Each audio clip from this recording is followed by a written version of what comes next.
12 miles west of Wilson is the Niagara Bar, where the Niagara River flows into Lake Ontario. It's the perfect storm of nutrient-rich water, which attracts schools of bait fish and big salmon. And they're here for one reason: to pack on the pounds. You won't find a higher concentration of kings in the Great Lakes than right here, right now.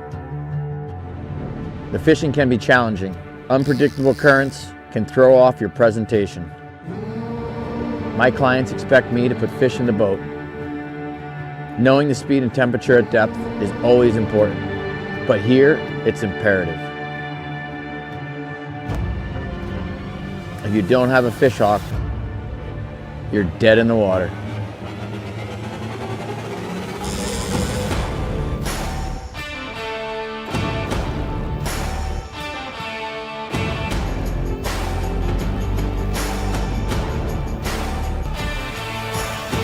Now, Fishhawk is charging ahead.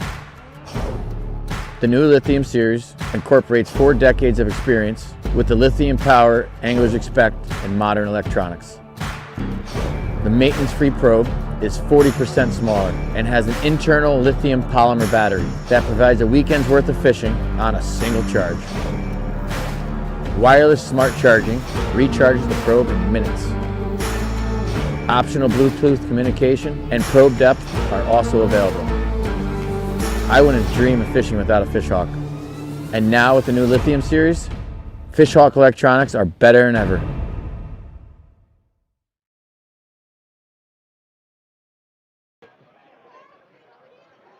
Good afternoon. We are at the Greater Niagara Fishing Expo, and this is the Fishhawk Electronics Great Lakes Fishing Podcast Roadshow.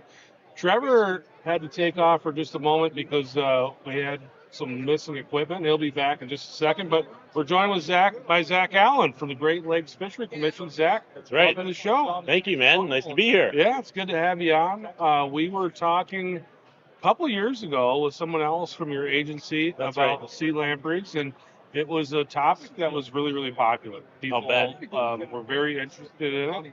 But some things have happened since then, so we thought it'd be great to have you on today and talk a little bit about this topic. Yeah. First of all, let's just get into lampreys. There's different types of them. There's different kinds of them. There are. Some of them are native, and you guys kind of look at those as like, those are okay lampreys.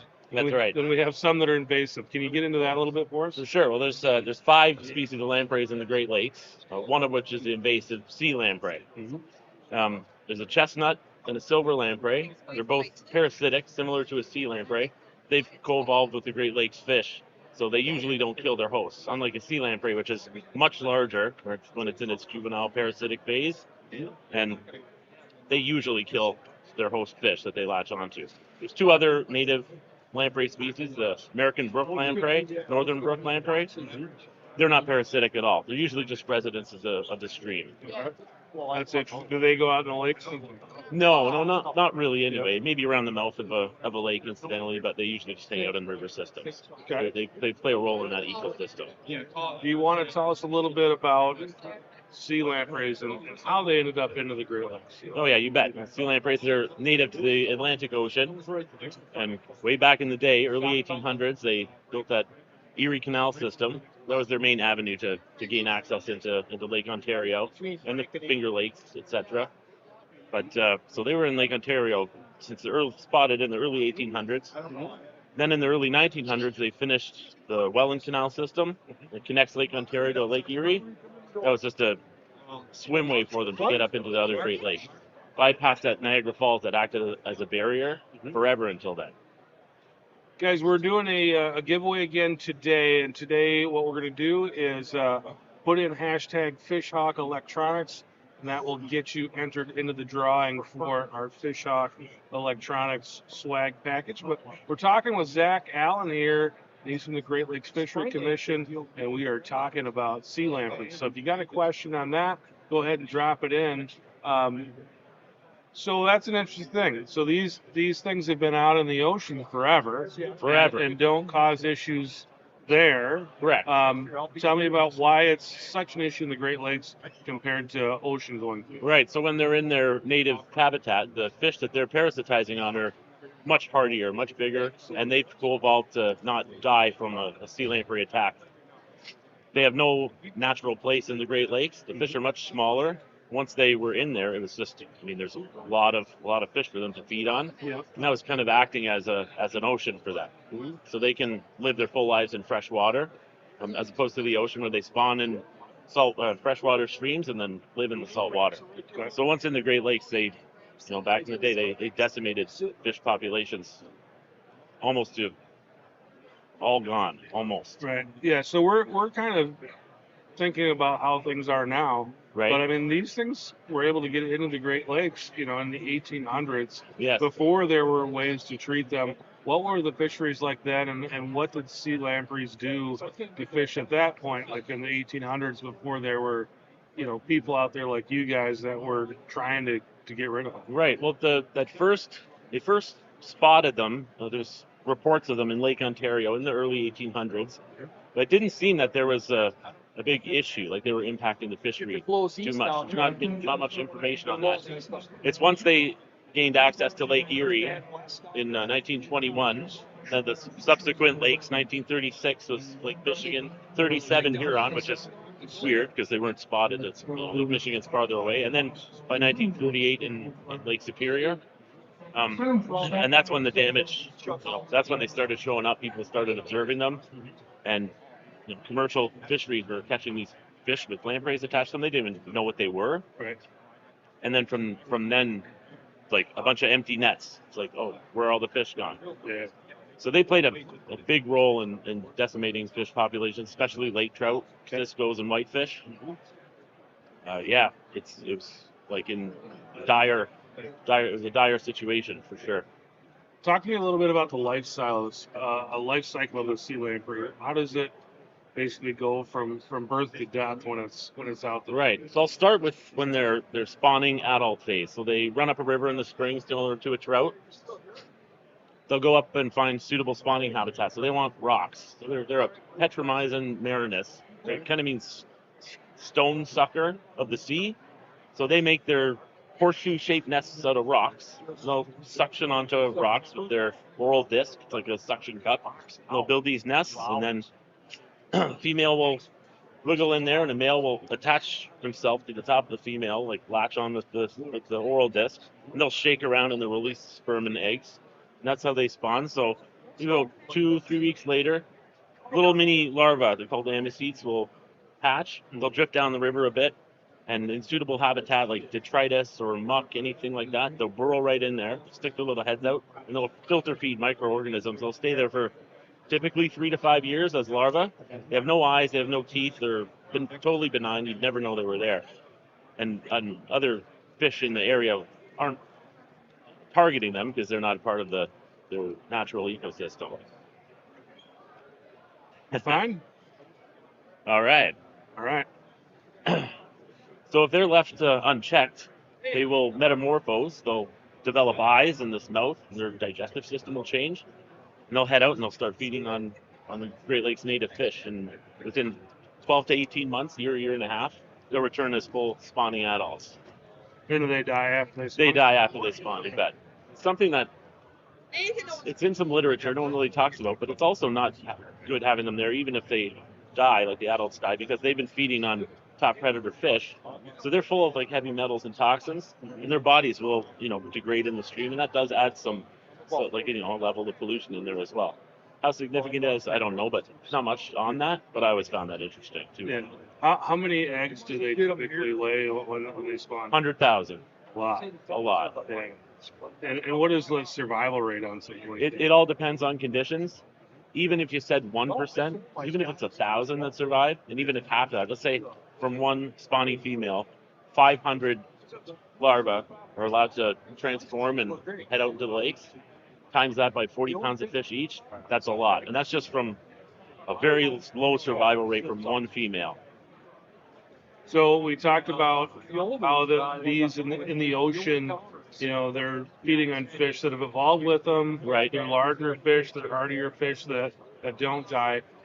What do you believe, or what does the commission believe is, the total mortality from sea lampreys in the Great Lakes every year? Every year right now, it's hard to say. So, for instance, in Lake Ontario, past few years, the numbers have gone quite up. In 2020, there's no travel, all the travel restrictions. So Yeah, talk about that a little bit, about how that's happening. yeah, so there was no sea lamprey control, no lampricide treatments happening because we couldn't travel, and all those ready to spawn larvae, ready to transform and head out larvae, were allowed to head out into the lake untreated. So then through index surveys, creel surveys, and I mean just endless anglers and fishers coming up and saying, "Oh, it's so bad this year. It's so bad this year," and we experienced that last year certainly at the show, and I'm still hearing it like today and yesterday. And it's something that I hear people talk about all the time. They're like, "Well, what would happen if we just stopped doing this?" Right. Yeah. We found out exactly what happens if we just stop doing this. It's not, like I said, it's not a good thing that we couldn't treat, but it is kind of just a little sneak preview into what might happen, and that's just one season, on one lake. That Humber River, for example, that's an index stream. That trap had in the spring of 2022 about 7,000 adults in it in the spring, like one trap, just loaded with them, and that's unheard of. So when you guys are out doing what you do right now, because we went that year without it, because those lampreys are out there in larger numbers. Yeah. What are you guys seeing then with the returns of them coming in? Not sure quite what you mean. When they're coming in to spawn, the numbers that you're seeing now, compared to maybe what you saw 5 years ago. Yeah, I mean it depends. It depends where. Like I said, in Lake Ontario specifically, a lot more are returning to spawn. But that whole bunch that were allowed to, parasitize and feed in return, that was a generation. So hopefully as controls have come back, that whole line of them will die off and it'll restore the numbers. It just takes multiple years to catch up. So 1 year off, and then it's multiple years to kind of get those numbers to like acceptable levels. Each Great Lake has, it's like a target, we call it. It's an acceptable level of lampreys in the lake itself. And Lake Ontario is certainly above target, unfortunately, right now. Then you have Lake Erie, for example, that is doing quite well and is below target. Why do you think that is? Well, there's not a huge amount of them in Lake Erie to begin with. I don't think it's their most suitable environment. They do go for the cold, deep, dark water species. That's where they hang out. Yeah. They say their favorite food is, lake trout, whitefish, sturgeon, anything down there, walleye, burbot, all that stuff. Sure. So when a sea lamprey attaches to, let's say, a king salmon, yes, what happens? Can you go through like what it would take, how long it takes for them to kill that king salmon? But what happens once it hooks on? What's the timeline like? Yeah, again, there's so many variables, right? It depends what happens with that fish. If that fish gets caught 10 minutes later after an attack, it'll likely drop off. And the person who catches it, who does it, they'll remove it. So it could be that, but often they'll stay on a fish until the supply of blood and body fluids that they're feeding from aren't a viable source of food for them anymore. So whether that's fatigue or sickness, or they're starting to go, or they're running out of blood, they can suck quite a bit of blood. That's why they call them the vampires of the Great Lakes. And often, a big fish like that will have multiple lampreys on it, and that'll certainly expedite its bitter end, unfortunately. But it does all depend. It can be in a day or a week. It all depends how long it takes, how warm the water is, how big the fish is, how healthy the fish is. Sure. Can you tell me a little bit about, we talked about treatment. Right. How do you treat the rivers? Yeah, so the main method of treatment is using an aquatic pesticide called Lampreys. The big winded is 3-trifluoromethyl 4-nitrophenol, which is a big winded. We call it TFM. It's kind of the main measure of control. So you have assessment crews go to all these tributaries where there are sea lamprey, like the residents of sea lampreys. People will do an assessment with backpack electroshockers. They'll find their distribution and they'll work their way up the stream, either where there's no suitable habitat and they're not there, or likely, a barrier gets in the way, they can't make it above that, whether it be a man-made or a natural barrier like some falls or something like that. So then if they do a stream ranking, depending on how many there are and what age classes they assess that are in there, and they make a priority treatment plan. So crews will go around and apply lampricide upstream of the distribution. They'll apply this chemical. It's yellow. And the treatment's happening. One can see it. It's like, oh, it's like Mountain Dew flowing down. So it can look kind of alarming. It's in parts per million. That'll happen for about 12 hours, and often a stream will have, little mini tribs and trickles coming in. Those are potential escape routes for larvae. So we'll have little mini feeders, we call them, little mini pumps or TFM bars we also have to kind of keep them from going out. So they'll pop out of their burrows, they'll swim around. Oh, where's fresh water? Oh, here's some. Nope, wrong way. And then that's their fate is sealed at that point for sure. And I've heard that they release pheromones, so that's kind of like a pheromone to warn their buddies that something bad's going on. And that could be a challenge when you're doing this. For sure, yeah. Alarm cue is the thing. It's a chemical they release if there's dying or suffering lamprey. And they're working with that as a tool to potentially, either keep lampreys out of the stream or keep lampreys away from a certain side of a stream. So maybe they're more apt to swim up where there's not alarm cue into a trap, for example. And same with pheromones, like attractants, they'll use those to lure them out of a trap. They do all kinds of different methods. There's a whole program called supplemental control. It's called SubCon. They're trying different, alternate methods of treatment that aren't lampricide or barriers. They include some barriers, but it's like electric weirs, sterile male release. They're playing with the pheromones and alarm cue kind of thing. Interesting. It's coming up. There is a new lampricide formulation being worked on right now as well, which could be really successful. We'll see. We've got about a minute left. Is there anything that we didn't talk about today that you wanted to get to? Yeah, I would. There's been that notion that it's kind of the old narrative that lampricide is only selected to sea lampreys, and that's not true. Unfortunately, during lampricide treatment, the native lampreys that are there will also succumb to its effects. There are some sensitive species that will also happen. It's one of those greater good scenarios. It's a shame, and no one wants chemical in their water. No one likes any non-target mortality, but it often is, even at a small level.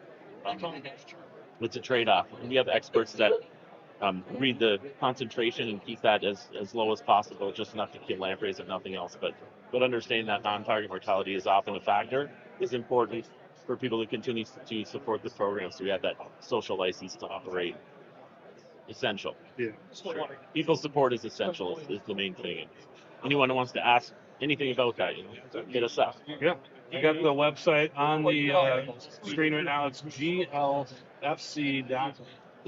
That's correct. Great Lakes Fishery Commission. That's right. Or sealampreycontrol.org. They both go to the same spot. All right. Yeah. Very good, man. We appreciate you coming on. Awesome, for sure. Thanks a lot for stepping on My and pleasure, having man. a chat with us. It's my pleasure. Thank you so much. All right, Zak Allen. My coffee there. Thank you, sir. Have a great rest of your show. Is that okay? That's perfect. All right. I could go on. You realize I could go on a lot of details, man, for hours. I'm thinking, 20 minutes? What am I going to say? Right? Oh, thanks for doing that really well, man. I appreciate it. Thank you. It's a good experience for me. Thank you. Kevin Moon is our next guest. And I see Kevin standing out there right now. Thanks, Zak. Thanks, man. Take care. Oh, we got two guys.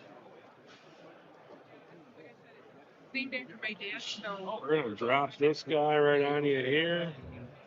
And then you don't have one of those, so we can just put that right up there. Throw it on. So Kevin Moon is with me, and then who's this young gentleman with you? I'm Logan Noon. Logan Moon. Noon. Logan Noon, that's right. Sorry, Logan Noon. You're one of the elves. Yep. let's talk about that for a second. It's 3L flies. Appreciate you guys coming over. I know you got a booth right over on the other side. Talk about how you got started doing flies. Well, when he's into it big time. I remember we took him fishing when he was a kid. We would take a diaper bag, fishing rod, and our other stuff with us. He's been doing this since he was 2 years old. For his 7th birthday, he asked for a fly tying kit, and we came through and bought him that. And then a couple years later, we went trolling with a friend of ours in Olcott, and we looked at the flags, we looked at the meat race they were running, and I said, I think you could tie these. And we kind of figured it out as we were going, a lot of trial by error, and here we are, maybe 2 years into it, seriously. And he's loving it. He'll fish every day. Probably fishes 300 days out of the year, I would give it. Whether it's on the lake or in the streams, he's nonstop. Where do you guys live? We live in Burt. We live in Burt. In Burke? Burt, New York. Burt, New York. All right. So you've got access to the water, obviously. How far is it from the house to getting on the water? Like a 5-minute drive. 5-minute drive. Tell me about what you're running. What kind of boat you going out there fishing? I mate for Vinny. Okay. We have a 27 TR that we fish. Very cool. You're mating for Vinny. We had Vinny on here last night. He should have brought you guys over here. Oh, that's cool. What's that been like for you? I love it. Yeah. And we had another guest, Nick, on here last night who got his start mating for Vinny. So Yeah. is that kind of, you want to follow the path of Nick? Yes, I do. Yeah, that's cool. And you got 2 guys there then that you can learn from all the time. Tell me about what you've learned from those guys. I've learned a lot. There's a lot of stuff that I've taken from them. Smaller stuff, a lot of smaller stuff, and some big stuff as well. Just especially filleting fish. I've learned a lot from filleting fish. Those guys really love fish. Yeah. He's very meticulous, checking lines, making sure knots are right, making sure leaders aren't frayed. I noticed that just being what he's picked up from that, and just being real meticulous, real careful, and real precise in what he's doing. All right, well, let's talk about the flies. You guys kind of got into a little bit about how it started. What are you doing right now? What's the product line like? Do the products for me? We're selling meat rigs, coho flies, and just flies. Okay. What's the difference between tying a coho fly and just a regular fly? Well, the flies are made for kings, and the peanut flies are just smaller, and they're just like a treble hook with a bunch of material on it. So when you're making those, is there anything different other than just the size? There's a little bit difference, but not too much. Okay. What are your kind of top colors? What's the big sell? Green, glow, and black. Yeah. You got fancy names for them, or are they just green glow? Yeah, we got some fancy names. Talk about the names. That's the whole fun part of this thing. Some of them have names. The boys name them. We'll give a test fly or a meat rig to our friends down in the harbor, and I say, can you run this? And, yeah, we'll run it. And usually, whatever that pattern is becomes that guy's either nickname or his boat name. Usually like that. The boys come up with something too, which is unique to say the least. Yeah. But we have a few that are pretty comical. People know who they are. Let's hear them. We have the Alcott Homicide, the Alcott 187. Okay. We like to keep. That's where we're from. We're very proud to be from that area of the lake and where we fish. We have a big sexy rig, which is named after a friend of ours. A hotline rig, which is named after another friend of ours whose boat name is Hotline. Okay. What's the other one? Oh, the Hog. Hog, Which is named after Jimmy Gordon was the first person to ever run one of our rigs, and he told us what colors he wanted, and he still runs that same rig to this day. The rig's probably 4 years old, and he's still running it. it was that was when we kind of made up our mind that we can do this and make it successful. It's been fun. It's been really good. It's a good hobby to have. Yeah. You were telling me a little bit earlier today how you got the name 3L Lures or 3L Flies. Can you go through that? It's well, we have three boys, Logan, Liam, and Landon. Logan's the oldest. He's 14. Liam is 11, and Landon is 6. So that's where the 3 L's comes from. The other guys putting any work in, or is it all you? Me and him. It's the two of you. It's mostly him and I. Liam will help us package stuff. He's not too keen on tying right now. Landon wants to get into it, and we walk him through it and help him out. And he does get into it a little bit, but he's going to start, I would say, soon. Right, no, maybe 2 or 3 more years. Landon will be able to do what Logan's doing. It's good. They like it. The boys love it. They get real excited to come here. This is kind of our big event for the season, and yeah, they're all excited, very much excited. So those guys don't want to put in the work, but do they like to fish? They go fishing with you? Landon's he loves fishing. Yeah. Liam's got other interests? Yeah, Liam likes sports. He plays basketball and football, and at 11 he likes girls quite a bit too. So yeah, we're dealing with that. I'm not really sure. This is kind of a new thing for me, Right. as a parent. But yeah, he's a riot. But he will tournament fish with us, and he looks forward to doing stuff like that.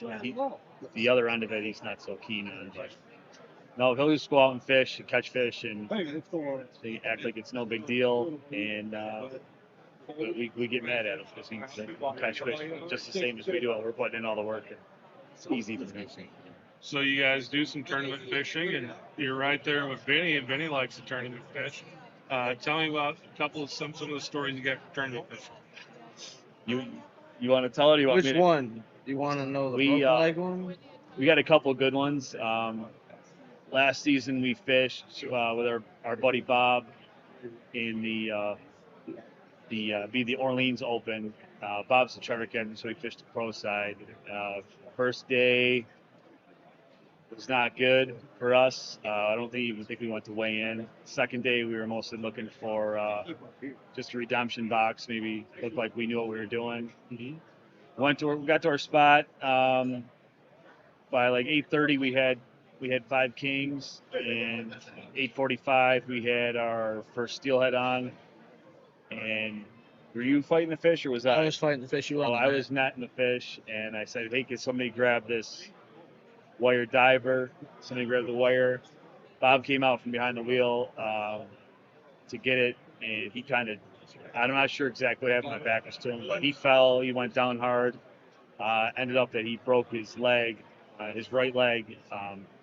In both spots, both bones in his lower leg. And I thought he just rolled his ankle. So I was like, we're all right. So when he got to the cat, he crawled back to the captain's chair, got up and in it, and swelled up at like a weird spot. It wasn't like a sprain. He said, "Hey, can you hand me the garbage can? I think I'm going to throw up." And I knew something was seriously wrong. And we strapped some ice around it, and he went down in the cuddy, and we stayed out the rest of the day. He did not want to go back in. He refused to go back in. Asked him numerous times. He said, "No, we're not. We're on fish. We're staying." Worst part about it was, how many more bites we have after that? One. We had 1 bite after that. We were 25 miles from the harbor, so yeah, it was bad. He's got a metal plate, a bunch of screws in there now. Still limping a little bit, but he's all right. He'll make it. Yeah. Sounds like Bob's a tough guy. He's tough. He didn't quit. I broke my leg in 2 places. Like, yeah, let's go. You got 6 fish in the cooler. Let's roll. We offered it. It was the offer was on the table, but he just did not. He wasn't quitting, so we went with it. You said which one, so that means there must be another story that you got to tell. There are some other stories. It was it the Pro-Am? It was the Niagara County Pro-Am, second day. Second day of the Niagara County Pro-Am. We have a double He's on the rod. I'm on the rod. Oh. Liam's sleeping in the cuddy, and we need somebody to net one of these fish. And I'm screaming, and he will not wake up. He was Liam had enough, so he was out. And ended up, I told Logan, I said, whichever one you think is the least fish, put that in the rod holder. And we landed both fish, so Yeah. it worked out pretty good. All's well that ends Yeah. well. Liam didn't get fired. Yeah, no, he's still parked. Yeah. Well, that's awesome. Anybody have any questions for the Noons here? We're talking 3L flies for a little bit longer. What's your most popular colors? What do people, when they come to the store and they're looking for stuff? Yeah, you guys have talked about green. We like greens, but about you got any like really kind of sexy colors that people are really looking for? That green. The Big Sexy is a good one. See, I knew it. That's a green one out. What's it got in it? What It's makes it special? green, glow, and just like crinkle flash on top. The Alcott 187 has been a good fly and a good meat rig too. It's got glow, black, and that same outer flash that the Big Sexy has on it too. So that was a very good fly and a good meat rig. That meat rig won us big fish in the Wilson Invitational. Oh yeah. Yeah. That fish was just over 21, I think. So in the spring, that was a good fish. About that deep on a was it 450. 450 copper. So yeah, it was a good fish. Good. That's been a good rig all year. And the other one would be it's just a real. Do we name it? It's just a real simple. It's just a green with a mirage on the outside on a deep meat on a diver. That was really good for us this year too. You guys want to get into a little bit about just how you run your flies when you're out fishing in tournaments? People are thinking about getting into flies. What's the best way to set them up? It would just be with a flasher off a rigger or a long line, lead core, or down on a diver. Pretty much any way you want to set them up. Yeah. Yeah, you can run those. We'll run meat on our riggers. We'll run them on our deep divers. We'll run them up high. I know a lot of guys I've heard that don't want to run rotators on lead core. We have pretty good luck doing that. And it's all about your leader length, I think, especially on your dipsies. How long the leader you're running from your dipsy to your actual paddle. We run them. We don't run them like Lake Michigan long, like 30 feet, but we'll run them 12 to 15 feet some days. Other days they'll be 8 feet. Just all what you see what the fish want, what the fish are doing, and just try to mimic it from day to day. But our fly length is usually probably 18 to 24 inches off the paddle, off the spin doctor or paddle that you're running. We've been successful at that too. You guys normally run spin doctors or what other paddles? Spin doctors. We'll run just big 11-inch paddles. Usually, when we're tournament fishing, we'll put a big paddle in the middle. But usually, I think that helps attract fish to you, bring it into your spread. Yeah, that's about it. We run a lot of spin doctors. You can never have enough spin doctors. Do you try to match up the color of your paddle with the fly, or are you looking for contrasting colors? How do you do that? You want to I look for just glow usually, and I like to match them. Match them? Yeah. We'll even buy a spin doctor that we don't have a fly or a pattern for, and we'll tie the pattern to match that. Okay. And we don't always sell it. If we have good success with it, we'll sell it. But we have a lot of one-off rigs that we tie ourselves that we have on our boat that match a certain paddle that we have. Every paddle on our boat has a fly or a meat rig already on it, so we switch to that. Let's get into that a little bit. When you guys are testing these things, you come up with a new pattern, you put it together, you put it on the boat. How many of these things get out on the boat? You guys use them, but they never see the store. There's a few of them. Yeah. Yeah. If they're good, we'll sell them. Yeah. But if Right. they're, I mean, we're not. If it catches fish, we want to sell them. We want guys to catch fish on our rigs. We're not going to be secret about it at all. But yeah, we have some that we're like, hey, maybe this will work, and then if it doesn't work, then it's still on the paddle. It's still in the cuddy somewhere. We'll run it here and there, but we usually try to. If we have success, we'll get it out there and get it back to people. You don't have to give out your secrets or anything here, but like, what's the recipe for making one that's like, oh yeah, this thing is gonna be the thing. When you're making one, you know, what's typically in it that you're like, this thing's gonna be Glowing green. blowing green, Yeah. Flashing green. flashing green. We're on the west end, so there's green is a pretty popular color. Yeah. We don't fish a lot of blue. We do have a lot of blue rigs that we do run, but green seems to be the key to almost everything at that end or end of the lake. All right, let's. We got a question here from Glenn. Glenn wants to know the purple flags work for you guys in Alka. We have one meat rig that we tie that has purple in it that produces fish. I think the purple is more or less a Fall color. it's more of a late summer fall color. Okay. We do have some. Do you think that green being the color it is just the stain of the water? Yeah. 100%. Yeah, it's coming out of the river and getting their color from that.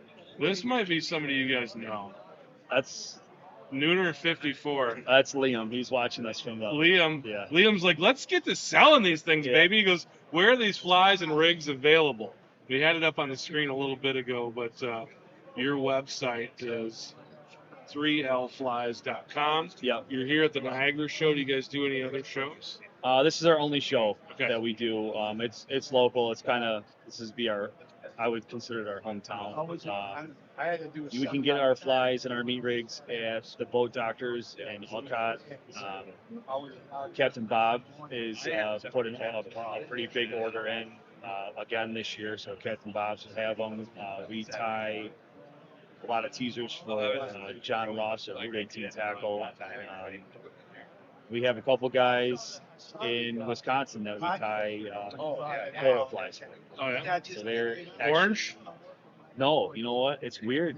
They don't want anything orange. They must have enough orange already. Yeah, it's they have they all want rubber legs on their coho flies, which is something that is just completely new to us. No, And a friend of ours, Steve from Chris's Fishing Tackle, called us and said, "Hey, can you guys tie these?" I didn't know what he was talking about. So he mailed them to us, and we copied them, and he's been selling those quite a bit. He told me they sell out as soon as he gets them in. It's Mirage with this green rubber leg with red speckles in it, and it's a big deal out there, and we haven't seen much luck with it here. Yeah. It's just different how the lakes vary and what fish eat. Everybody I know there's running orange. Yeah, Just we assume, sell we sell mostly just orange or just a straight Mirage. Yeah. There's a dark green and a copper and a dark blue and a Mirage that we sell a lot of. All right, one more question from you guys from our audience. Jim Lemon wants to know, what do you use to control line twist? some good drugs is what they get. We have we use Yeah. primarily Dreamweaver swivels, and we have swivels on everything. And they hold up. The line doesn't twist. We don't get any twist on just about on anything really. Leads or I think he's probably looking more towards like a down rig maybe. Just as long as you have good swivels, you got to have good terminal tackle for your stuff to stay swiveling on. That's big. And we use just primarily all of our swivels are from Dreamweaver. I live in my. Very good. Well, thanks so much, guys, for Thanks coming for having on. us. Appreciate Kevin it and very Logan, much. appreciate you guys. Go to 3lflies.com if you want to check out what they've got, and they'll get you set up. And have a good rest of your shoot. I appreciate it. Thank you. Thank you. Let's pull that microphone off you. Guys, take care. Thanks, man. Really fun having you. Thank you. Appreciate it. All right. Next guest coming up is Captain Bob Songin.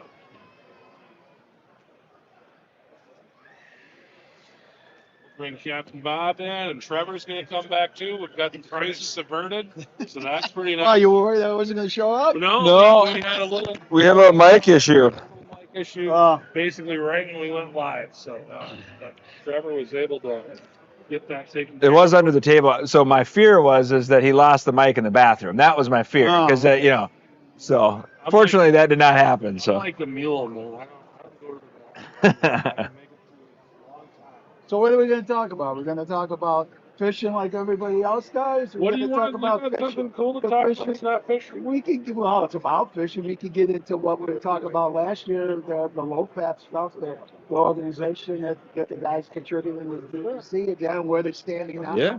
What some of the change in plans that they've had and stuff like that. I mean, Yeah. I don't know how much time we're going to We have. got 20 minutes. It'll lead up 20 minutes. All right. We'll All right, let's do Let's it. hear it. Ready? Yeah. Yeah, let's go. Okay, like last year, we had the same conversation. I'm part of what's called LOFAP, Lake Ontario Fisheries Advisory Panel, they call it. Okay, so that's why it's LOFAP. The lake's divided into 4 sections: west, west central, east central, and east. And there's 2 representatives, both from the lake fishery and the tributary fishery for each one of those sections. And then there's a couple at-large guys that represent a large organization, like there's an at-large member from Lots and an at-large member from ELOTS, right? Over in Lake Ontario Trout, Salmon, and Eastern Ontario Trout. But what happens is we meet with the DEC, real Reader's Digest, of what usually once a quarter. We do have a couple of Zoom events. And what we're trying to do is we try to give them our perspective of what's going on the lake to help them make managing decisions. Okay. And then they feedback to us some of the things they're doing to try and justify what they're doing as far as adjusting the stocking and how they're stocking, where they're stocking.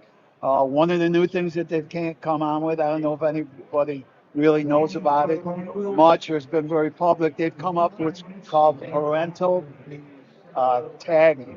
Okay, and what it is now when they take the fish, take the eggs on the hatchery in October, they take a fin sample from every female. Then they take and they run a DNA study on it. So they have this database now that will usually consist of 3, sometimes 4 years of data of all the females that they've taken. Now, what they asked us for the first time last year to do was get some volunteers, and we all took 30 samples, 10 of what they consider 1-year-old fish, which is under 20 inches, what they consider 2-year-old fish, which is 20 to 30 inches, and 3-year-old fish, 30 and over. So we took 10 of each of them, and there was 6 from each section, so there was 24 of us, and they're taking those samples and they're going to run a DNA genetic study on them to see that with that DNA, they'll be able to tell whether the fish was naturally produced or stock fish. So them Right. numbers will help them manage how many fish they put in the future.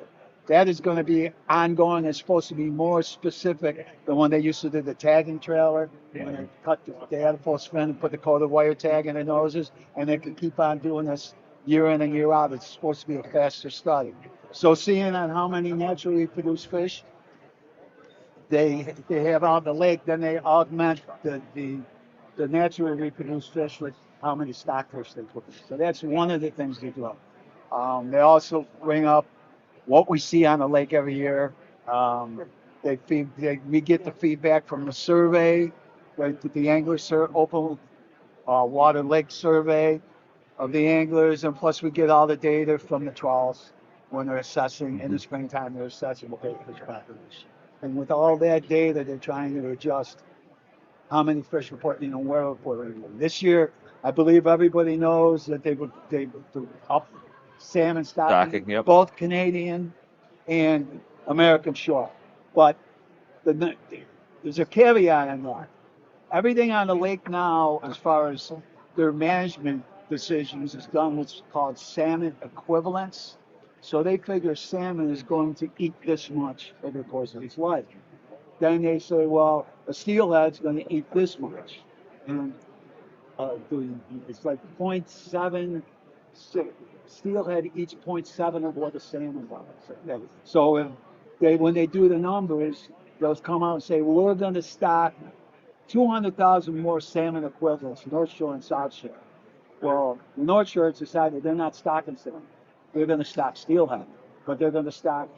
If the salmon number for the North Shore was 40,000 more fish, they're going to actually stock like 60,000 or 50,000. Because it's 0.7, steelhead or 0.7 of the, yeah, okay, because yeah. of the salmon Yeah. equivalent. So that's how they're managing the lake now with the Yeah. salmon equivalent.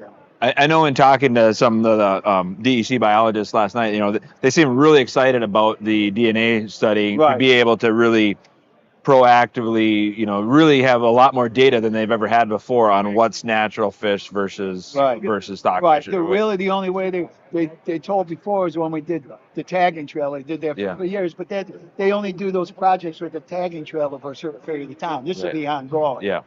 Okay.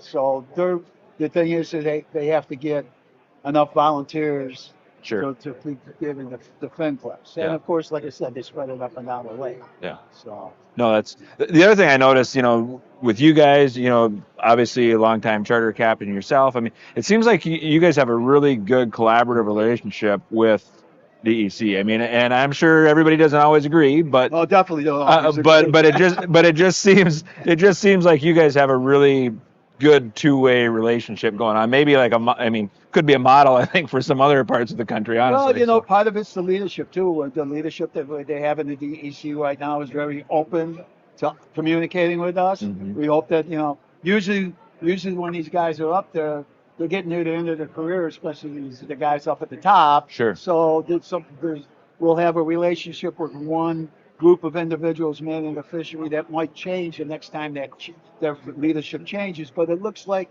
the line of people they have right now for the next short-coming year, I'd say next 15 years anyways. Not sure how medium term. Yeah. That's the right word. It looks like we're going to have that ongoing relationship. Yeah. Well, and that's super important, I think, for anglers, super important for you guys, making your living on the lake. Obviously, everybody's concerned about the lake and wants the best for the lake. So that's great. Looks like right now, well, 2 out of the past 3 years, we had great alewife recruitment for young of the years. They have a predictive model right now with the warm winter we had. We're assuming we're going to have another great recruitment of 1-year-olds alewives coming up this year.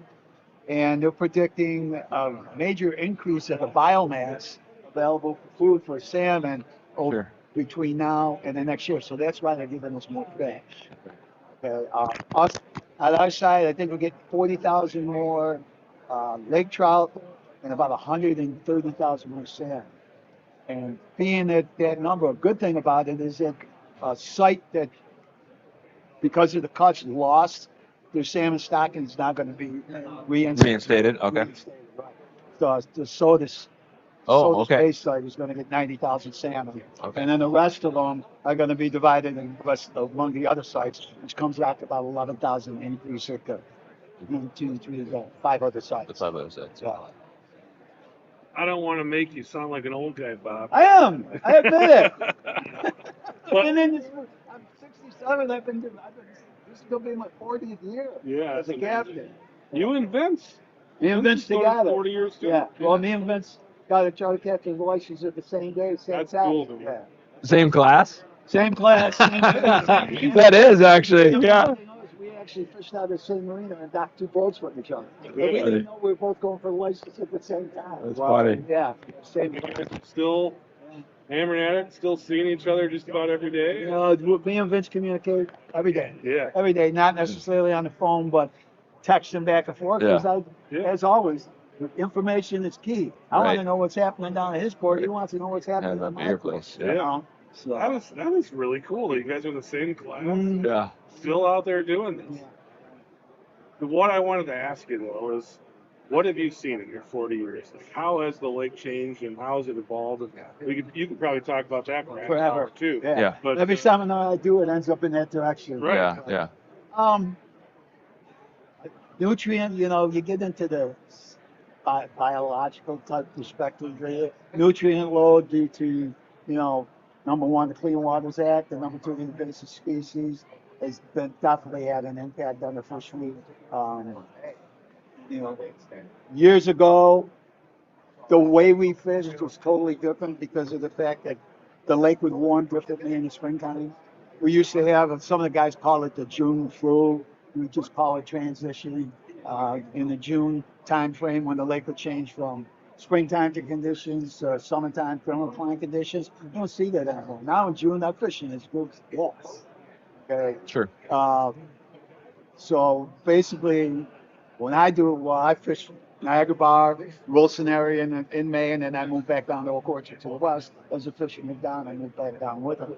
And the salmon fishery, because of that, I think the salmon fishery has become more available to more people, yeah. More people. Yeah. Okay. The salmon is hard to find now as they were before. Okay.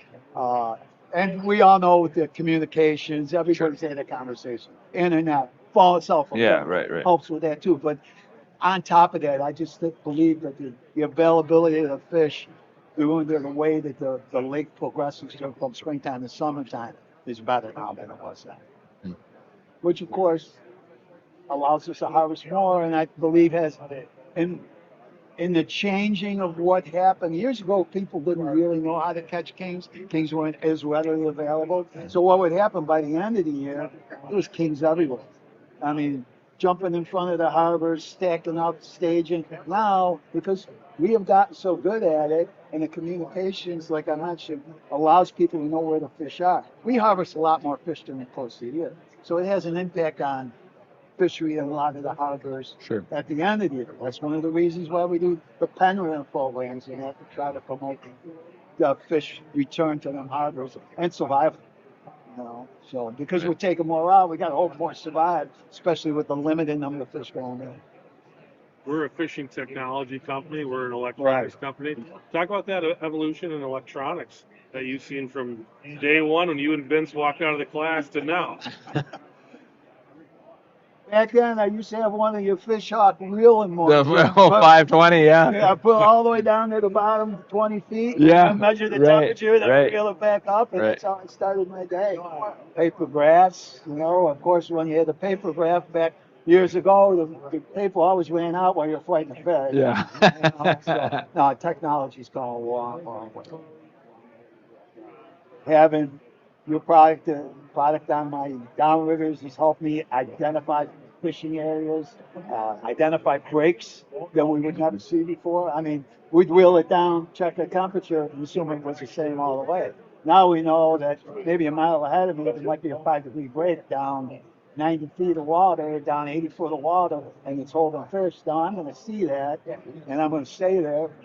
I know the reason why the fish are there instead of just going through there and catching fish and say, boy, I was lucky that I went through. That's kind of that data. That's kind of the cool thing I think about the fish hawk story, and this is long before we had the company. That the company kind of grew with the fishery. I mean, when the fish came into the lakes, when they first started putting salmon in the lakes, nobody knew about them. They didn't know that those fish were relating to temperature. They didn't know there was crazy current down there. They didn't know all these things where it's kind of like they kind of grew together, Right. So, I mean, it really, the brand really owes its heritage to the fishery. I mean, honestly, so. Yeah, it helped us, like I said, it identified a lot more opportunities and gave us an understanding of what was going on. Before we just, the only thing we knew about salmon before is what we read in the books. Sure. Okay. Yeah, it was a new gig. Yeah, salmon. So when did you get interested in it? I mean, like when before you were doing this, what were you doing? Well, I grew up in Buffalo. Okay. Okay, Lake Erie when I grew up was not what it is today. It was on fire when you grew up. Yeah. Right. Yeah. Literally, yeah. Fire. And it was orange instead of green. Yeah. I used to fish on a small boat harbor in Buffalo here, where my dad used to take us out on the breakwater. We used to fish for little panfish. And as I got older, I moved to Rochester. And I got into bass fishing in Rochester. It was great. Early 70s, that was the big thing. I got a small open bow boat, and me and my buddies would bass fish all the time. Well, buddy, my history's real quick. I was working with the guy. He said, "You got to come salmon fish." I'm a bass fisher. No, you got to come salmon. Nah, well, he took me out one time. and it was all And over. you were hooked. It was all over. I was taping PVC downriggers to the bottom rail on my boat so I could go out there and troll. And happy to catch 1 or 2 fish. Right. You know, 1 or 2 fish for us now is. Yeah, you're gonna go back to the dock in shame with 1 or 2 fish. So. But so that's and then the next thing you know, I was young. Most of my friends were married. They got kids to worry about. I wasn't. So I want to fish all the time, and I don't have anybody to fish with. So my next option is this: get a charter license and have people put me to fishing, and I got to fish more often. So that's pretty. And from then on, it was where it is. Well, I've been full time, going on 19 years now. Yeah, that's pretty amazing. I mean, I don't think a lot of people realize what that means because there's very few full-time, this is what you do and this is all you do. Right. There's not many guys that can make that happen, and especially not over the duration of time that you've been doing it. Well, you gotta take full. I'm seasonally full time. Full time from April until September. Yeah. The real full time guys are the guys that got the guts to go out and fish in January. Yeah. And I'm not fishing in January. Well, that's just, maybe that's just being smart, yeah. So. What's one of your favorite stories you can share with our audience of just being out on a charter with someone? Give us a funny story or A funny story? Yeah. I always remember them when I don't need to have them. Oh, boy. How about just a memorable day? Oh, memorable day is probably the day we caught the biggest fish I ever caught. We were out there fishing early August. I had a couple of guys who would come with their kids from Elkins, West Virginia. We were out there, and the one guy was a doctor. Unfortunately, he's not with us anymore, but he for an hour and 45 minutes fought a 44-pound salmon. While he fought that fish, we had to fish to the boat 8 times ready to net it. And every time it ran off over 100 feet of line up further. Wow. Yeah. And while we were doing that, the other guy on the boat caught a 39, got it in before it, and then we doubled up on 2 left salmon, all while he was still fighting the fish. And that was probably one of the best memories. So you had a 39 and a 44 back to back. Same day. At the same time. At the same time. That's a pretty good. Yeah, both fish on at the same time. Yeah. Yeah. When was that? How long ago was that? Oh boy, that was like 83, 84. It was a long time ago. Long time ago. I know, whether whether people have fished with you or not, one of the things you're really known for is your fishing reports. Because you share a ton of information. I mean, tell us a little bit about the reports that you do every day. I try to give as much information as possible. Typically, I don't do every day. Usually every other day. Every other day. I usually guarantee that I'll do one on a Thursday and Friday because I know there's guys coming up for the weekend. Yeah. Objective is to let people be successful when they come out. You know, of course, the companies I'm on pro staff are pretty happy I do it too because it helps promote their product. Yeah, right. But you're you're telling them what's working. You're not telling them what you're paid to use or whatever. You're saying this is. We're not hiding anything. The lake is a big lake. There's a lot of fish out there to be caught.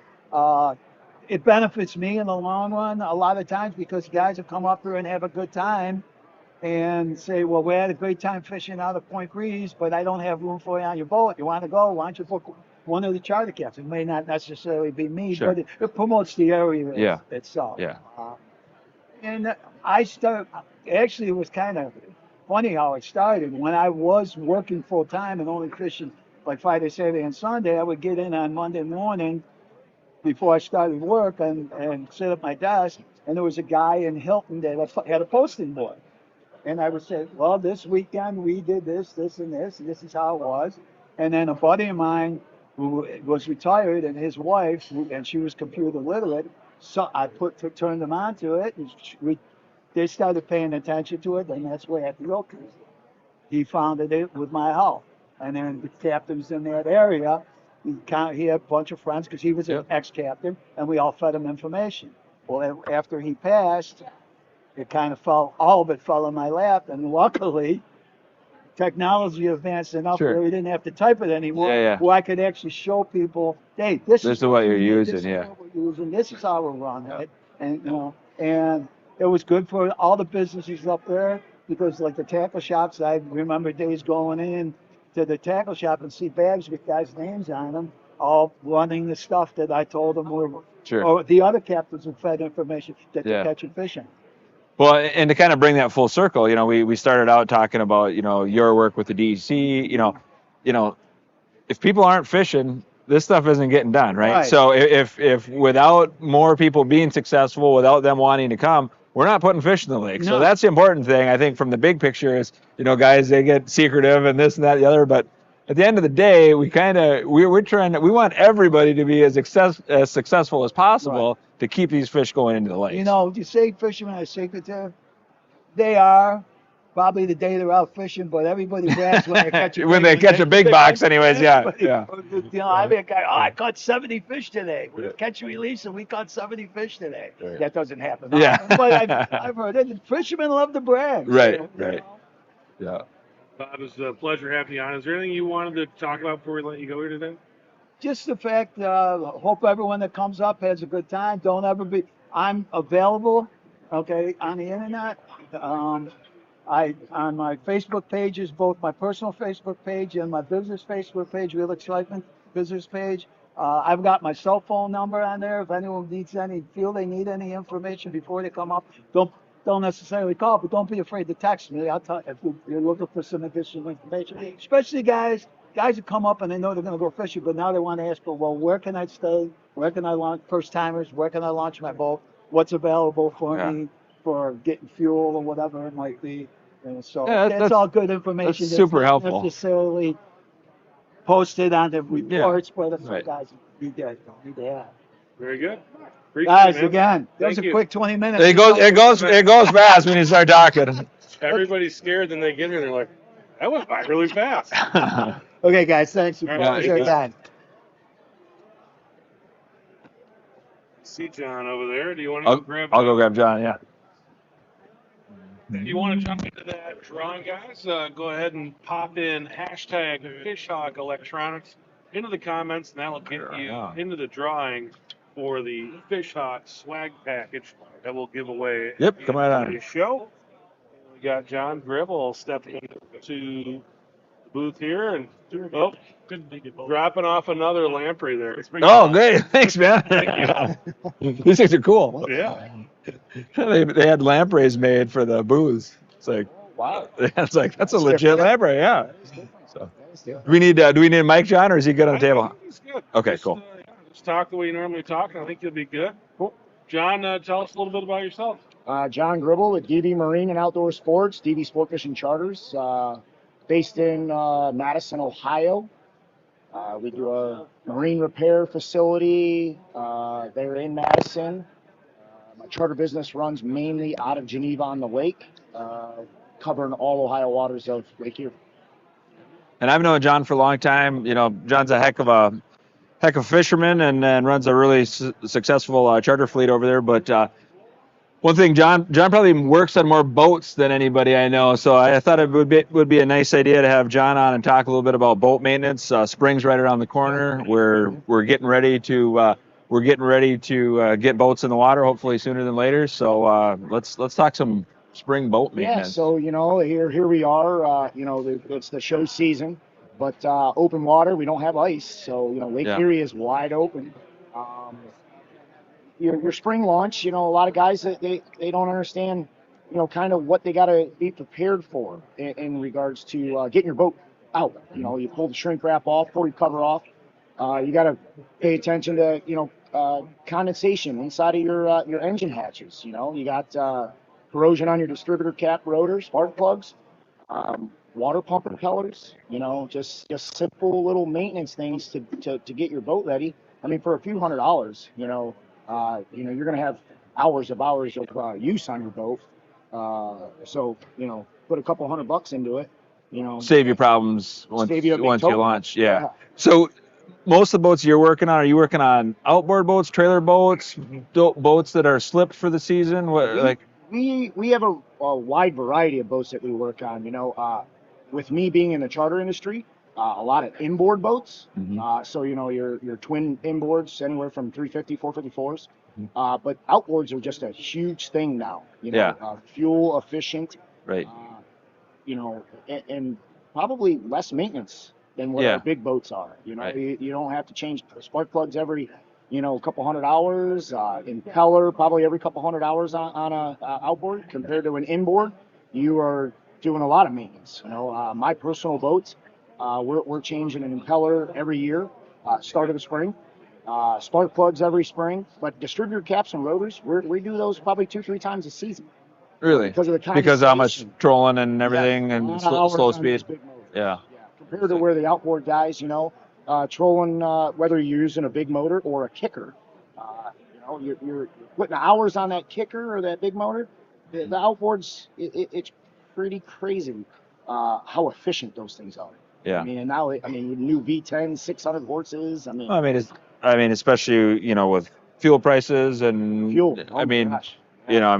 It's obviously outboards aren't cheap by any means, but at the same time, it's something that you can put a lot of hours on them, and they're relatively easy to maintain for the average person, I know even like on the fishhawk side of the world, it used to be most of our product went on to boats like your charter boats, right? Where now, 85% of the stuff we sell ends up on a trailer boat, outboard boat. So, makes a lot of sense for most people out there for sure. And and a lot of things is guys with bottom paint. If you're seasonal, staying in the water, making sure your bottom paint is up to par. So many customers of mine will come into the shop and say, hey, am I due for bottom paint? And it's like, yeah, it's falling off, because they think an ablative paint is supposed to fall off over time, but it's not a sealer. It's just there to fight sea growth. And depending on your waterway or area that you're docking in, if you got a lot of weeds and whatnot or dirty water, your bottom paint is actually working a lot harder to keep that stuff off. Compared to where me in Geneva, we have a lot of clean water, and our bottom paints. Man, I think one of my charter boats, I'm on my 5th season and never had to do anything. Because the water's cleaner there. Yeah, and the paint's not working. Does that? You guys are also running every day. Does that help? Yeah, Just as far as running every day, it's kind of like power washing the bottom almost. Yeah. It's for those guys that weekend warrior guys, and they're only going out Friday, Saturday, Sundays or whatnot. Probably more important for those guys to pay attention to maintenance and just pulling them out every once in a while. Just to pull up out of the dock. A lot of these marinas are called clean marinas now, and they have these pressure washer systems.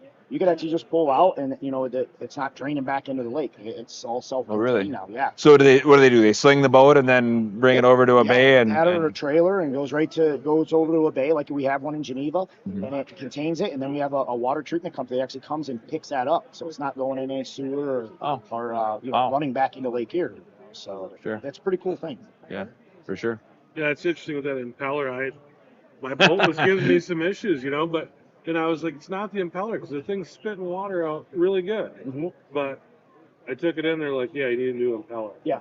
And again, if you just looked at it, you'd be like, the impeller must be fine. It's spitting out water. But once they changed that, it made a humongous difference in power and how the engine performed. There's a lot of guys have mixed reviews in regards to impellers. They think that you're just going to pop off a water pump of some kind, whatever motor you have, and just change that rubber impeller. But there's also, like with us in the marine industry, we want to be preventative, So let's say you got a couple years on it because you don't use it a lot. That impeller actually gets that water pump housing warm, hot, and it actually expands it, and then you'll get a leak from the housing because they're mostly plastic housings over there, right? So when we do an impeller job, we're actually replacing the housing, the plate, and the impeller all in one. You already got taken it off. So for the little extra cost it is. Yeah, you're already putting the labor in. Might as well just start over. Yeah. So like I said, it's good advice. Maybe on that heck of a tow bill down the road. Yeah. And that's just one kind of little thing. What other little things like that do you see as something that's like, you got to do this because it's just going to be a good investment for you? So, none of us like cleaning our own boats, but putting some good wax on your boat is going to save that gel coat. Yeah, I mean, if you got an aluminum boat, a Ranger, nice sparkly boat, or our big Baja cruisers, putting a couple good coats of wax on that, and even doing a little bit of like middle of the season, like a quick detailer. This UV sun, man, it just really beats up. I mean, it beats us up being on the water, right? Yeah. So if we're getting a sunburn, guess what our boat's getting? I mean, It's getting baked every day, every day. whether you're using it or not. It's sitting That's there. where Yeah. that chalkiness is coming from. A lot of guys that they'll pressure wash their boat or something, and you see like it looks like it's snowing. It's water. It's just turning white. It's a chalkiness. That UV is just destroying our gel coats.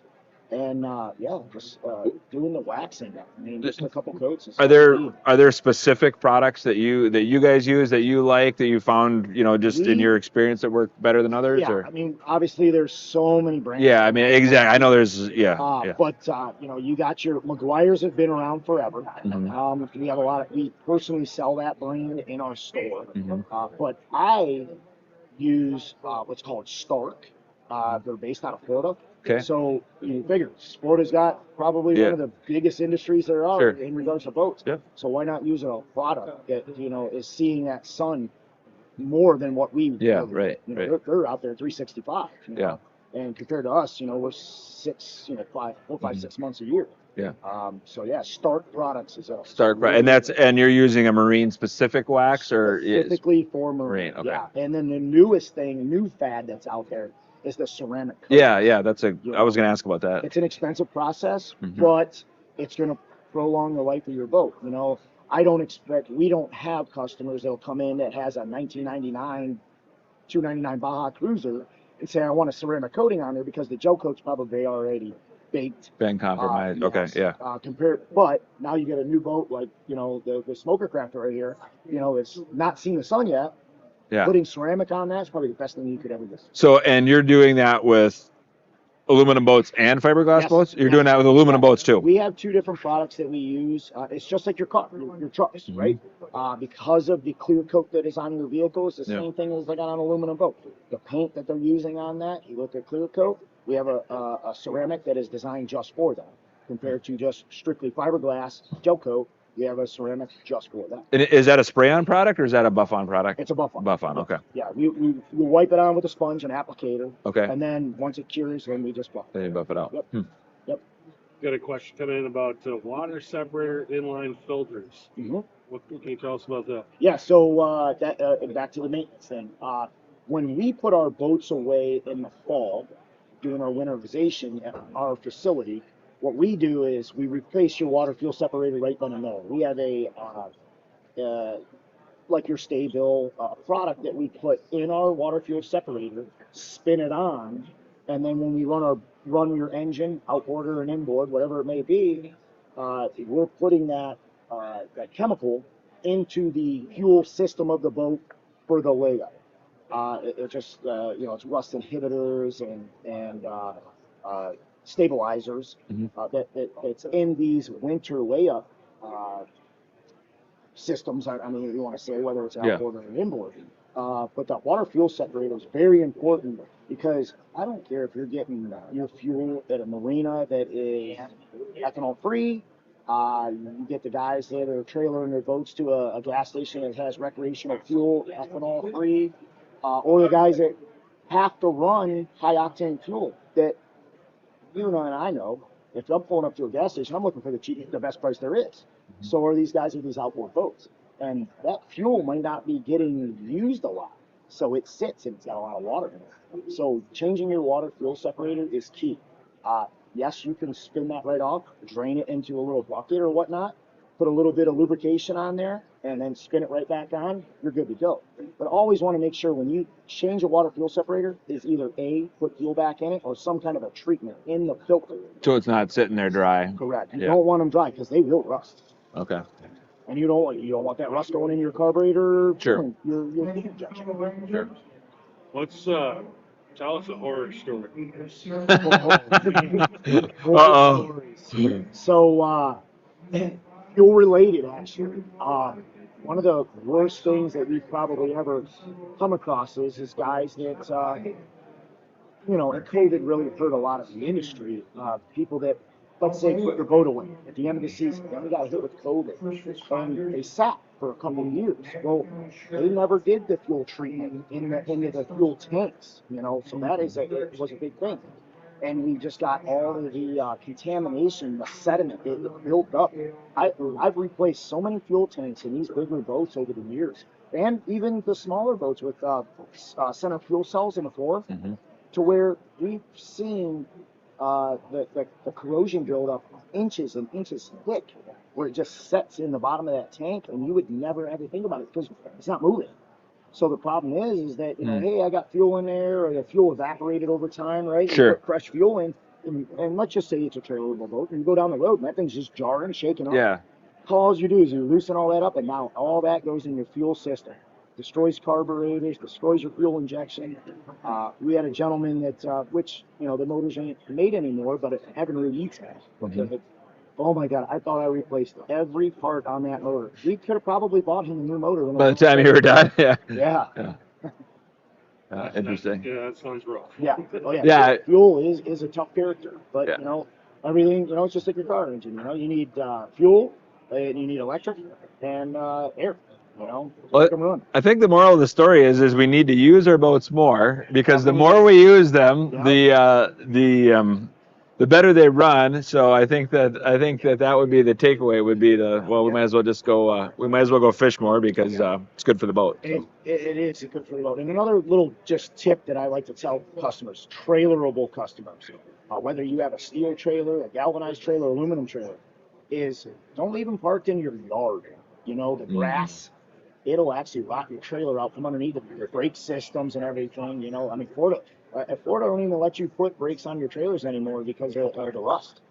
Really? Yeah. They want you to have the brakes on. Okay. But saltwater is different animal. Yeah. But try to keep them parked on either concrete pavement or even asphalt grindings. It's just something to stay away from the grass. Interesting. Yep. And that's just moisture related. That's true. Moisture. Yeah, just like if you park your vehicle out in a grassy yard or whatever, it's gonna rot out from underneath. Because Interesting. Interesting. Very good. Anything else you want to add before we kind of let your rail roll out of here?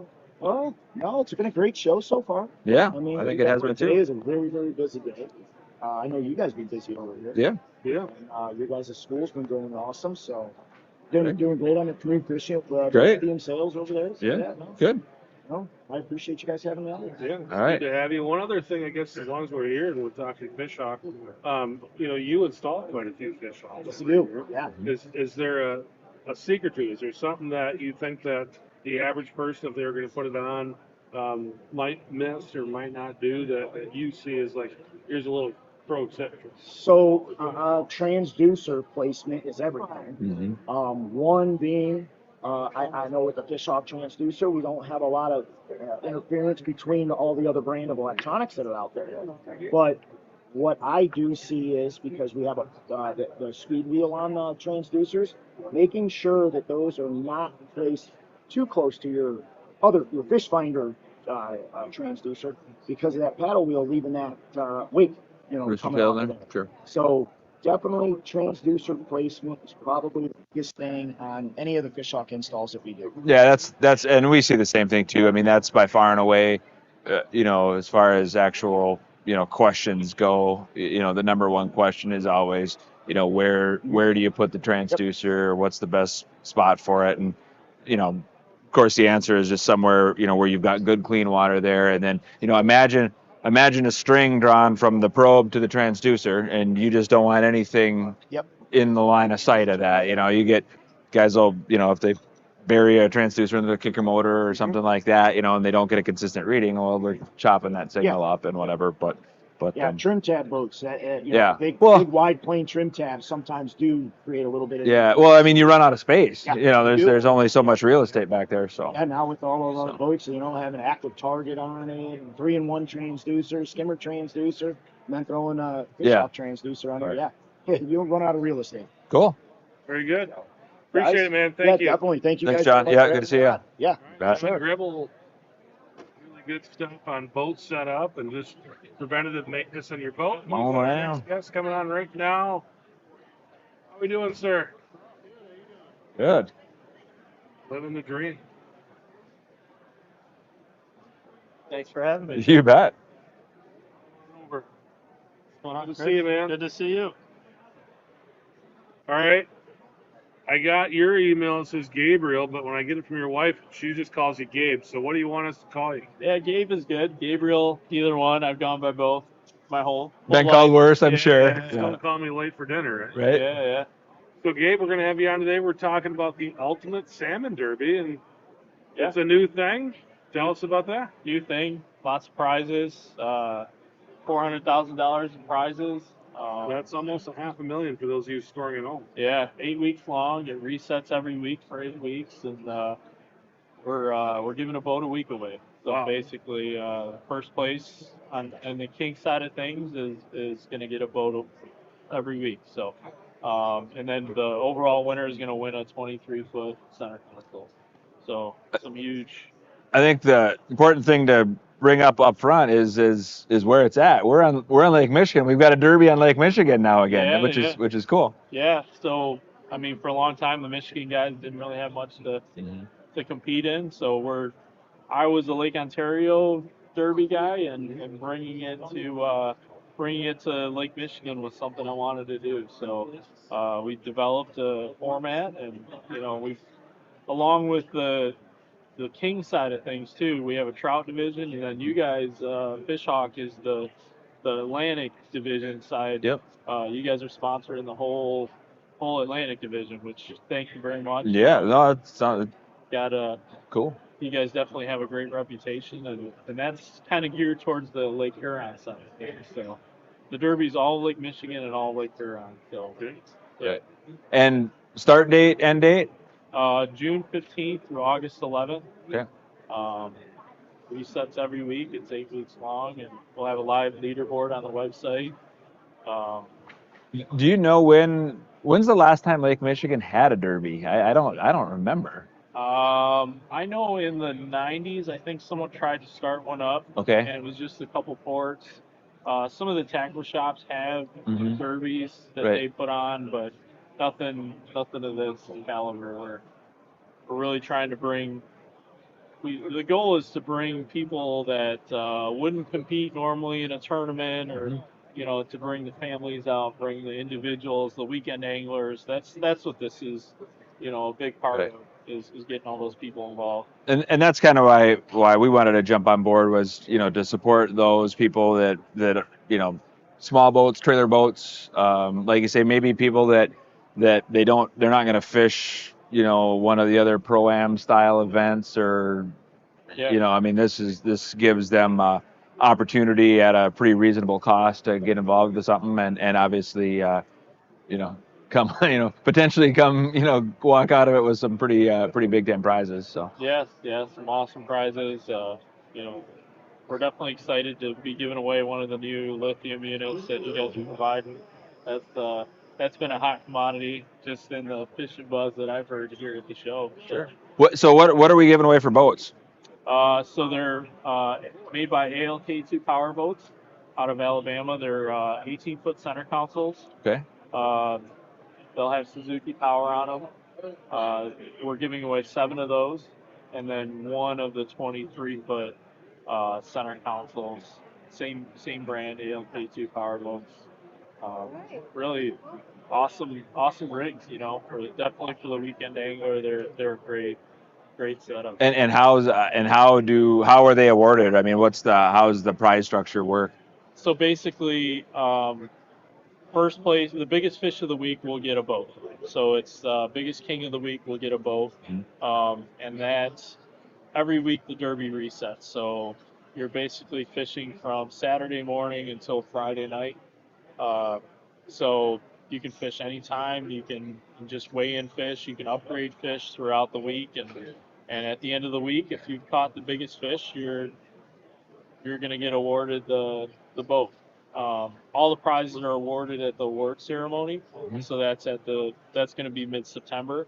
We'll be announcing that date, but basically, if you make it through the entire Derby and you were the overall biggest, you're going to get the 23-foot version of that boat. So cool. Yes. And weigh stations throughout up and down the lake. Yeah. Our I think we're up to 18 now on the Okay. on the salmon side. So both sides of the lake. Uh, the Wisconsin side, we've got some in Illinois, Michigan. We've got some on the Huron side. So they're all over. They're scattered all around. I feel like we're within, let's say, an hour of every hot port that Okay. where we feel that the big ones are going to be caught up. Sure. Yeah. Good. How do people get in? Just jump on our website. You can purchase a ticket online at www.theultimatesalmonderby.com, and it's pretty simple. You just register. It's per person, or you can buy a boat ticket, which would cover anyone that steps foot on your boat. So we're doing some incentives for families. So family of 5 can buy a ticket for $300. Okay. That's 2 adults and up to 3 children under 18. And what's the individual? What is the price structure? $100 for Okay. an individual ticket. $1,300 for a family ticket. Okay. Sorry, $1,300 for a boat ticket. Boat ticket. Okay. And $300 for a family Gotcha. ticket. Gotcha. And you can fish on any boat potentially, so you can charter. I mean, you could if a charter buys a boat ticket, then they're in on that. Yeah. So our charter boats, the charter boats that are buying a boat ticket are listed on the website. Okay. So there will be charter boats participating. If someone doesn't want to buy an individual ticket but they still want to participate, they can jump on a charter with one of the charter boats that's participating. So yeah, and I know, and I think you model it after some of the Canadian derbies, but I know that's a huge, that's been a huge thing for for the Toronto fishery for a long time, and so I think it's really cool that you're bringing that to Lake Michigan. So yeah, we're excited about it. I feel like we took the good things out of a few different events and put it together, added some additional items that we thought would work for the fisheries that we're presenting it to, and that was that's the goal, to make it a better event than what we've done. So, right. But yeah, it's exciting. We're super excited. I wanted to talk about the Atlantic side of things. Yeah, let's do that. There's a fishery that the states, the DNR, a lot of the clubs have developed this Atlantic fishery in Lake Huron that people don't really know too much about. So we're excited that you guys are going to showcase that side of it. I know there's people are going to be eye-opened because I've spoken to some of the captains and so on that have been targeting Atlantic specifically. It's been pretty hush hush, so it's going to open up a whole. Maybe it's a coming out party for that fishery. Yeah. Well, I mean, it'd be pretty neat. I mean, that's something that's kind of been on my bucket list to do, is get up and do that. I know it's there's, like you say, there's not a lot of people talking about it yet, but I know the people that do it, they're a pretty exciting fish, and they really they get hooked on them. They're like a king that jumps, basically, is how it's been described to me. Yeah, so a little moody, from what I understand. I mean, I've targeted them too. I've fished in Lake Huron. They'll live out.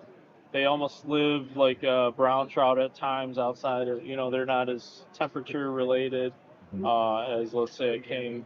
But they are accessible. For the weekend guys. And sure. I think it's just a great fishery to highlight that Michigan has put effort into. And, Yeah. And here they're awesome table fare too. Yeah. Everyone I've caught, one of my guests or someone that came fishing with me is taking it home. Let's take it home. Yeah. Cool. Well, let's talk about that. I get some questions about the boat winners, and people are answering them. But the Atlantic Salmon Division win a fish hawk. Yeah. How does the prize structure work when it comes to Atlantic Salmon Division? So the Atlantic is a overall. So it's basically over the full 8 weeks. So that doesn't reset every week. But Fish Hawk is providing prizes for first, second, and third, and we'll have those up on the website here soon.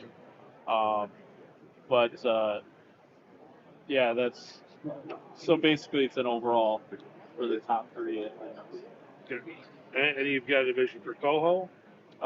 No, it's Kings. Okay. A lot of folks have a hard time identifying between a large coho and a king. So we have one king division, and then we have a trout division, which is lake trout, steelhead, and brown trout all in one category. Okay. And then the Atlantic division that we talked about. So Yeah, it could get pretty interesting. I mean, with the winter we're having or lack thereof, um, and the big fish that have come out the last couple of years, could be yeah, some pretty impressive. It could take a big fish to get this done this year. yeah. It's I'm excited about it. I mean, it seems like I've traveled to all these ports and talked to all these way stations, and everyone says, "Oh, a big fish is going to come out of our port. This is, we're going to win the trout division with the big brown, or we're going to win the lake trout division with the big lake, or the trout division with the big lake, or, we know where the Atlantics are. We're gonna. It's everyone has an idea of what they're going to do. They're Yeah. making a prediction that they're going to be the lucky port. So Yeah. that's good. Everybody's thinking they're going to win the lottery. Yeah, Same thing. Right. yeah. So you said you were a Lake Ontario guy, and now you're obviously doing this for the Michigan lakes. How'd you go from being a Lake Ontario guy to being a Michigan guy? So I live in the Detroit area, so for me it was either 4.5 hours to Lake Ontario, or it was 4.5 hours to Lake Michigan. So for up until COVID, we were traveling to Lake Ontario, the North Shore of Lake Ontario. So that's where I cut my teeth derby fishing. And then once COVID hit, we decided, with all the restrictions crossing the border and the costs and everything, we said, hey, let's go back to Michigan. And we had some friends there that kept nagging us to go. And you know what? I fell back in love with Michigan. Like I definitely, the Lake Michigan has something special. So we got there and we decided, hey, other than the big tournaments, there's nothing to compete in. So Right. started talking to everyone that I knew in the industry, reached out to you guys, reached out to all of our sponsors, and said, hey, is this possible to pull this together? And we did it. So And signups have started. signups have started. They started December 4th. Okay. We're giving people some incentive to sign up early, so we're doing weekly giveaways, 48 weeks of weekly giveaways. So I think we're into week 3 right now of giveaways. Okay. So $250 prize packs that we give away every week, all year round up until December 29th, I think is our last giveaway. Great. So just to keep people engaged, the goal is to build a community, Right. around the Derby. So I think that's always the toughest thing, a first year event, right? Is getting that ball kind of rolling and getting people, getting awareness there. And so, yep. We got a question coming in. You were talking about being a Lake Ontario guy and fishing that North Shore, and he wants to know, are you able to participate if you're non-resident? Canadians, for example. Yeah. So we're also putting on a walleye derby on top of the salmon derby. But yeah, we've brought in. There's Canadians that have bought the derby tickets. There's nothing restricting you. It's just, obviously all the taxes and everything, that registration and all of that comes along with winning a prize in the U.S. That's still the responsibility if you're a Canadian. So gotcha. So obviously the Canadian side of Lake Huron is fair game. So the Canadian side is fair game. Yeah. The way stations are on the Michigan side, though. okay. Yeah. So I actually am bringing part of my Lake Ontario team to come fish Ludington with me this Okay. year. So yeah, Okay. they'll be they're Canadians. There you go. Okay. Well, There you go. good answer. Stations in Michigan. So if you can get your fish to Michigan, you absolutely can do it.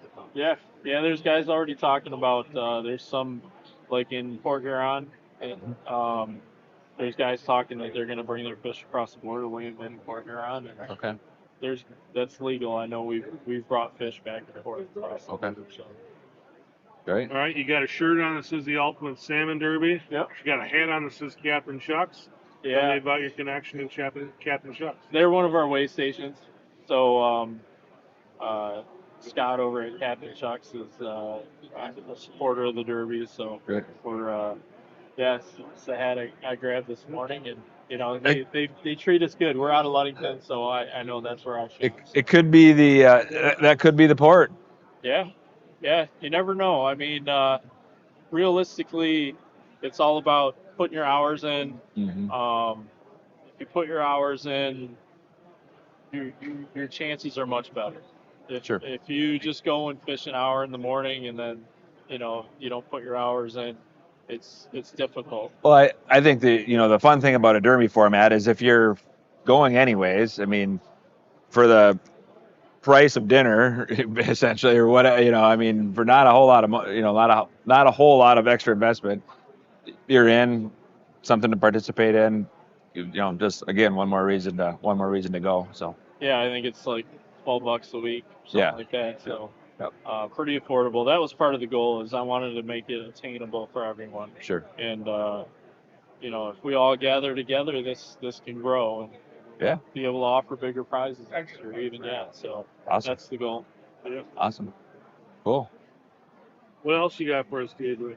I just appreciate you guys having me on. I know, this what you guys do is great, and I want everyone to know, that's watching this, that to showcase the fishery the way you guys do, and bring all the different fishermen in to talk about the fishery, and it just gives knowledge that you can't get sitting at home, sitting on your couch.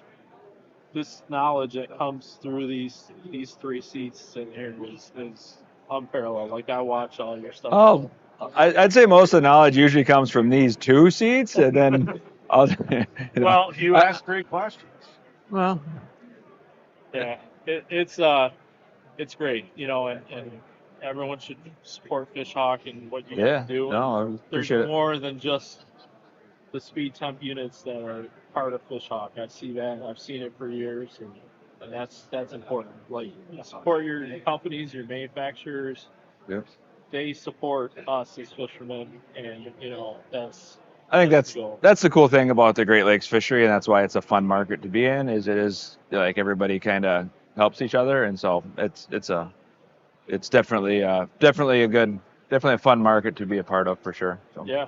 Cool. Yeah, I look forward to having everyone as part of the Derby. Check us out, Ultimate Salmon Derby, Ultimate Walleye Derby, and we're super excited to be hosting the events. Great. Yeah.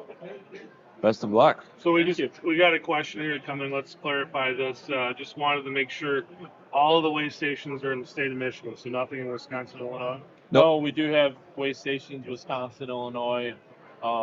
If you jump on our website in the about us, the info tab on the website, you'll see there's a weigh station. It's a map and it's really wrong.